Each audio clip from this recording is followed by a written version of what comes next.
कृपा म्हणजे काय?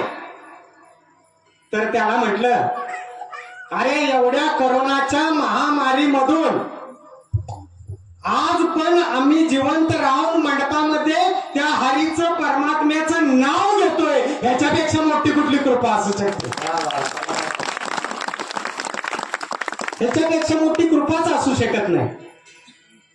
म्हणून म्हटले आपुलिया हिता जो असे जागता. आता जागता तुकोबारायांनी काय म्हटलं?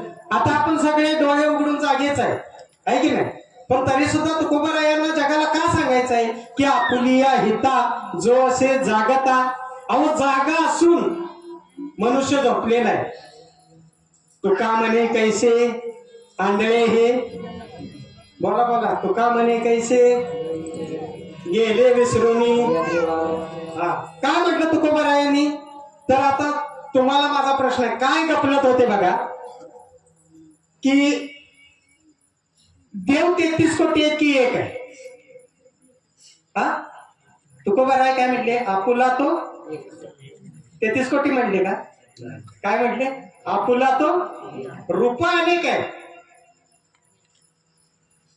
पण त्याचं मेन मूळ स्वरूप आहे ते निराकार निर्गुण असं आहे.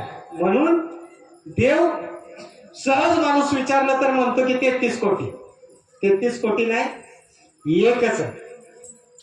पण एक म्हणायला माणूस उचरतो, अरे सगळं आजोबा पंजोबापासून ऐकत आलोय 33 कोटी, मग एक कसा म्हणू?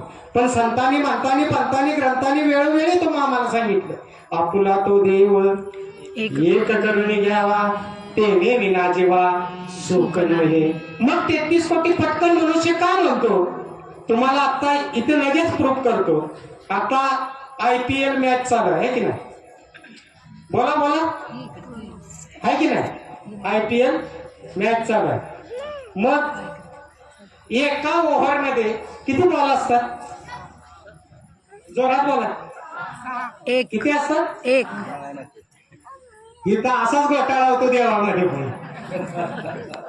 एका ओव्हर मध्ये किती बॉल असतात? एक. एका ओव्हर मध्ये बॉल येत असतो, टाकला जातो 6 वेळा. मग आज्ञाला लोक पण अशीच म्हणतात, बॉल एक आहे म्हणजे देव एक आहे, पण लोक पटकन 33 कोटी म्हणतात. जसं त्या क्रिकेटमध्ये 6 बॉल असतातच, एकच असतो, पण लोक आंधळे असल्यामुळं पटकन 6 म्हणतात.